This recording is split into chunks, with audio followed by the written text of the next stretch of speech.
नमस्तेऽस्तु महामाये श्रीपीठे सुरपूजिते शङ्खचक्र गदाहस्ते महालक्ष्मी नमोऽस्तुते।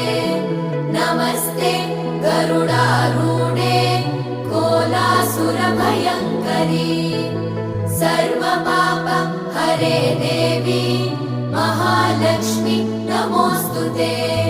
महादेव्यै च विद्महे विष्णुपत्नी च धीमहि तन्नो लक्ष्मी प्रचोदयात्।